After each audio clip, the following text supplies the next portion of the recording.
আসসালামু আলাইকুম। আমরা পড়ব botany chapter 2 cell division. Cell ডিভিশনের আগে আমরা জেনে নেই সেল জিনিসটা কি? সেল, সেল জিনিসটা কি? একটা বিল্ডিং তৈরির মূল একক কি? একটা ইট। একটা ইটের সাথে আরেকটা ইট এরকমভাবে যুক্ত করে একটা পুরো একটা বিল্ডিং তৈরি হয়ে যায়। ঠিক সেম ভাবে আমাদের যে হিউম্যান বডি বলো বা যেকোনো জীব বলো সবকিছু তৈরি হয় সেল দ্বারা। অনেকগুলো সেল একত্রে যুক্ত হয়ে তৈরি করে হলো তোমার টিস্যু। অনেকগুলো টিস্যু একত্রে যুক্ত হয়ে তোমার একটা অর্গান তৈরি করে, একটা অঙ্গ তৈরি করে। অনেকগুলা অঙ্গ মিলে একটা তোমার সিস্টেম হিসেবে কাজ করে, একটা তন্ত্র গঠন করে। এই অনেকগুলা সিস্টেম একত্রে সংযুক্ত হয়ে আমাদের মূল বডি গঠিত। বডিতে অনেকগুলা সিস্টেম কাজ করে। তাহলে সেলকে বলতে পারি একদম প্রাইমারি একক বা মূল একক আমাদের বডি তৈরি করার। এখন আসি হলো সেল কত প্রকার? সেলের নিউক্লিয়াস আমরা জানি যে সেলের ভিতরে একটা কেন্দ্রিকা থাকে যেটা হলো মূল ভিত্তি হিসেবে কাজ করে। যেমন আমাদের হিউম্যান বডির জন্য পুরা বডিটাকে কে পরিচালনা করে? আমাদের ব্রেন একটা সেন্টার বলতে পারি। ঠিক সেম ভাবে একটা সেল মানে সমস্ত কার্যাবলী নিয়ন্ত্রণ করা হলে সেলের ভিতরে একটা কেন্দ্র থাকে। কেন্দ্রটাকে নিউক্লিয়াস। নিউক্লিয়াস মানে হলো কেন্দ্র। আচ্ছা, কোষ নিউক্লিয়াসের ধরন অনুযায়ী আমরা দুই ভাগে ভাগ করতে পারি। একটা হলো তোমার প্রোক্যারিওটিক সেল আর একটা হলো ইউক্যারিওটিক সেল। প্রোক্যারিওটিক কি জিনিস? এগুলো হলো আদিকোষী। বাংলায় বলা হয় আদিকোষী। প্রো প্রো মানে হলো তোমার আদি। যে কোনো কিছু যখন আদি অবস্থায় থাকে তখন সেটাকে বলে প্রো, একদম শুরুর দিকে। ক্যারিওটিক ওয়ার্ডটা এসে হলো তোমার ক্যারিয়ন থেকে। ক্যারিয়ন মানে হলো নিউক্লিয়াস। তার মানে যেসব জীবের ভিতরে আদি নিউক্লিয়াস থাকে তাদেরকে বলা হয় প্রোক্যারিওটিক। আদি নিউক্লিয়াস বলতে কি বোঝায়? আমরা নিউক্লিয়াস বলতে কি জানি? তোমার অনেকগুলা তোমার ক্রোমাটিন তন্তু থাকবে যেগুলা ক্রোমোজোম গঠন করে। এর ভিতরে নিউক্লিয়াস থাকে। তারপরে ভিতরে তোমার তরল পদার্থ যেটা নিউক্লিওপ্লাজম এগুলা থাকে। আর পুরা জিনিসটাকে একটা প্রাচীর দ্বারা ঘেরাও করা থাকে, নিউক্লিয়ার মেমব্রেন দ্বারা ঘেরাও করা থাকে। আর এখানে অনেকগুলো ছিদ্র থাকে। আচ্ছা, এটা হলো আমরা সেলের মূল গঠন হিসেবে জানি। লাইক তুমি মনে করো একটা বাড়িতে থাকো, এখন বাড়ির মনে করো যে তোমার দরজা, জানলা, ছাদ কোনো কিছুই নাই। তখন তুমি কি এটাকে পূর্ণাঙ্গ বাড়ি বলতে পারবা? না, বলতে পারবা না। তুমি কখন পূর্ণাঙ্গ বাড়ি বলতে পারবা? যখন একটা ছাদ থাকবে, দেওয়াল থাকবে, জানালা থাকবে, দরজা থাকবে, সবকিছু তখন থাকবে।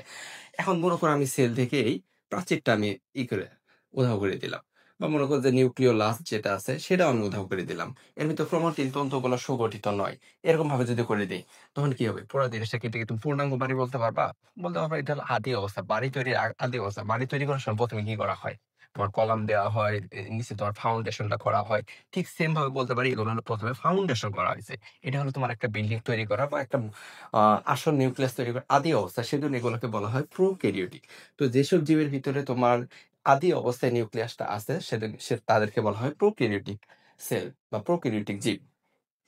আচ্ছা, এগুলো কি? বিভিন্ন ব্যাকটেরিয়া বা অ্যামিবা এগুলো হলো তোমার আদিকোষী জীব, প্রোক্যারিওটিক। এগুলোর ভিতর প্রোক্যারিওটিক সেল থাকে। তারপর হলো ইউক্যারিওটিক। আচ্ছা হলো ক্যারিয়ন থেকে, তার মানে হলো যাদের নিউক্লিয়াস আছে তাদেরকে বলতে পারি ক্যারিওটিক।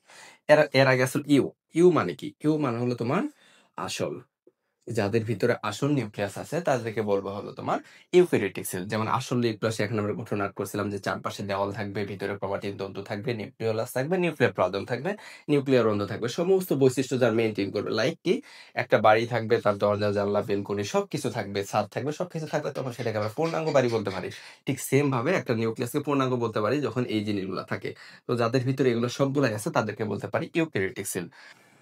কাজ অনুসারে সেল হলো ২ প্রকার। একটা হলো তোমার সোমাটিক সেল, আরেকটা হলো তোমার জার্ম সেল। সোমাটিক সেল, সোম শব্দটা আমরা অনেক জায়গায় পাইছি। যেমন লাইক হলো ক্রোমোজোম, এই জায়গাতে তোমার শ্রম আছে। ক্রোমোজোম, ক্রোমোসোম এই জায়গাতেও এই সোমটা আছে। সোম বা সোমা। ক্রোমো মানে হলো রং, আর সোম মানে হলো বডি। যেকোনো বস্তু বা বডিকে বলা হয় হলো সোম। তাহলে আমাদের বডিটাকে কি বলতে পারি? আমাদের বডি, পুরো বডিটাকে বলতে পারি সোম। তাহলে দেহের ভিতরে যে সেলগুলো আছে তাহলে সেগুলোকে বলতে পারি সোমাটিক সেল। তার মানে আমাদের বডিতে যত সেল আছে সবগুলাই হলো সোমাটিক সেল। আরেকটা হলো জার্ম সেল। জার্ম মানে কি? জার্ম মানে হলো বীজ। মনে করো তুমি যদি একটা গাছ চিন্তা করো, গাছ, একটা গাছ যদি চিন্তা করো যে পুরা গাছে যত সেল আছে সবগুলো হলো তোমার সোমাটিক সেল। কিন্তু বীজ সেল কোনটা? বীজ, ফলের ভিতরে একটা বীজ থাকে। বীজটা কি? বীজটাকে পুনরায় আবার একটা নতুন গাছ জন্ম দিতে পারে। তাহলে ওই যে সেল দ্বারা তোমার ওই বীজটা তৈরি হয়েছে, ভিতরে জিনিসটা যেটা নতুন একটা গাছ জন্ম দেওয়ার ক্ষমতা রাখে, সেটাকে বলতে পারি জার্ম সেল। ঠিক সেম ভাবে আমাদের হিউম্যান বডিতেও জার্ম সেল থাকে। জার্ম সেল কি? পুরুষের ক্ষেত্রে হলো তোমার শুক্রাণু, আর নারীদের ক্ষেত্রে হলো তোমার অভাব। এগুলো হলো তোমার জার্ম সেল। আচ্ছা, এগুলোর বৈশিষ্ট্য কি? আমরা এগুলো বিস্তারিত পড়বো। জার্ম সেলের একটা বৈশিষ্ট্য হলো এদের ক্রোমোজোম সংখ্যা থাকে হলো আমাদের বডিতে যতগুলা ক্রোমোজোম সংখ্যা আছে তার অর্ধেক। আমাদের বডিতে ক্রোমোজোম সংখ্যা কত আছে? ২৩ জোড়া। ২৩ জোড়া আছে। তার মানে ২৩ যোগ ২৩। ২৩ জোড়া আছে আমাদের প্রত্যেকটা সোমাটিক সেলে প্রত্যেকটাতে ২৩ জোড়া করে ক্রোমোজোম আছে। এর ভিতরে কি হয়? যখন জার্ম সেল তৈরি করে, এগুলো ২৩ জোড়া থেকে অর্ধেক সংখ্যক নিয়ে আসে।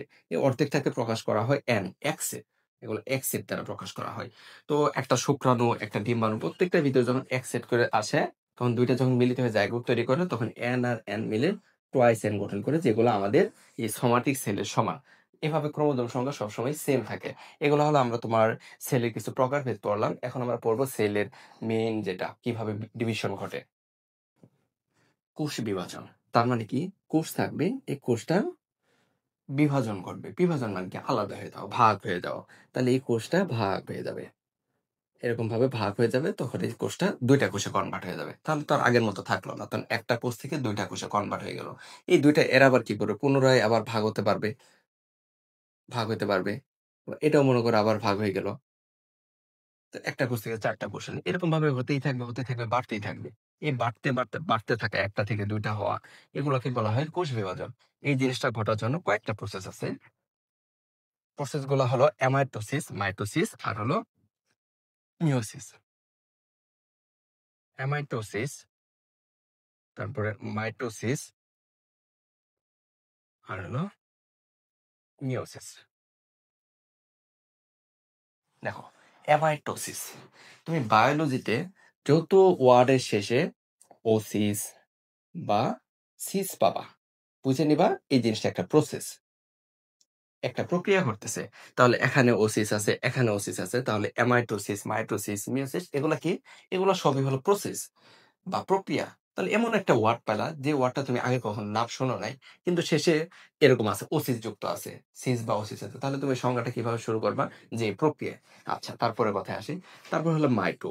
এই যে এখানেও মাইটো আছে। এই ২ জায়গায় মাইটো আছে। মাইটোটা আছে হলো তোমার মাইটোস থেকে। মাইটোস মানে কি? থ্রেড বা সুতা। তাহলে কি পেলাম? মাইটোসিস। মাইটোসিস মানে কি? একটা সুতার প্রক্রিয়া।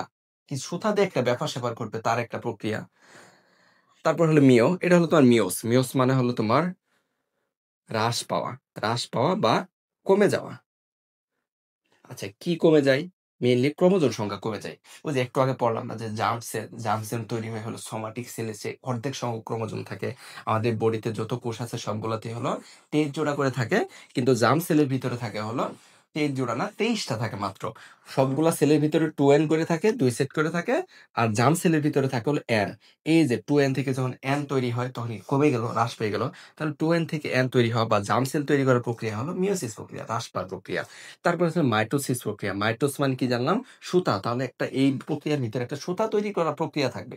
সুতার একটা ব্যাপার-স্যাপার থাকবে। সুতা মেইনলি কি?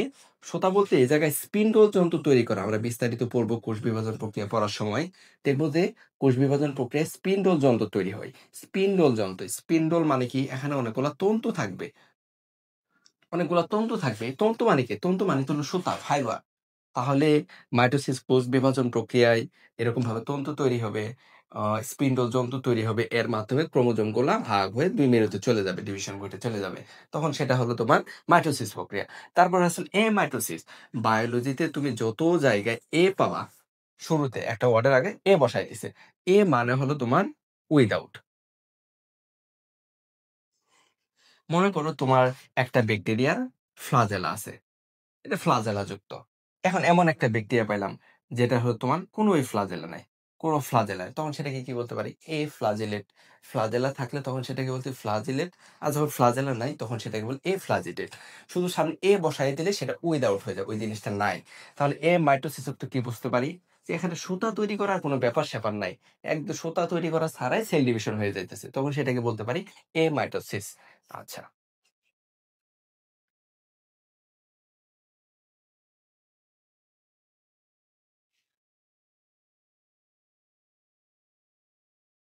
আচ্ছা। এখন আমরা জানবো হলো এমাইটোসিস সম্পর্কে। এমাইটোসিস মানে কি? কোন স্পিন্ডল যন্ত্র তৈরি হবে না, কোন ঝামেলা নাই, কোন সুতা তৈরি করার ছাড়াই সেল ডিভিশন ঘটবে।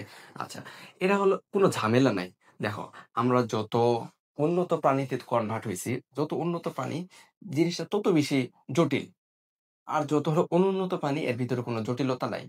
যেমন ধরো ব্যাকটেরিয়া, ইতি এগুলো হলো জাস্ট এককোষী প্রাণী। খাবার ডিরেক্ট শোষণ করে ডিরেক্ট তোমার ওখান থেকে শক্তি পায়, ডিরেক্ট সেল ডিভিশন করে ১ টা থেকে ২ টাতে কনভার্ট হয়ে যায়। এদের কোনো ঝামেলা নাই। এদের জন্য কোনো সুতা তৈরি করা লাগে না, কোনো বড়সড় ব্যাপার-স্যাপার নাই। তো এমাইটোসিস হলো কোনো ঝামেলা ছাড়া। ঝামেলা ছাড়া এগুলো তাহলে কোথায়, কোথায় ঘটতে পারে? ব্যাকটেরিয়া, অ্যামিবা যেগুলো হলো তোমার অনুন্নত প্রাণী সেগুলোর ভিতরে তোমার এই জিনিসগুলা ঘটে।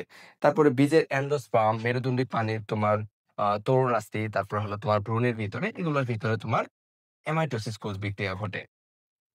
আচ্ছা। মেইনলি এই ২ টা জানলে চলবে। ব্যাকটেরিয়া হলো অ্যামিবা এগুলোর ভিতরে। জিনিসটা কি? কোন ঝামেলা ছাড়া। মনে করো এখানে একটা ব্যাকটেরিয়া আছে। এই ব্যাকটেরিয়া কি হবে?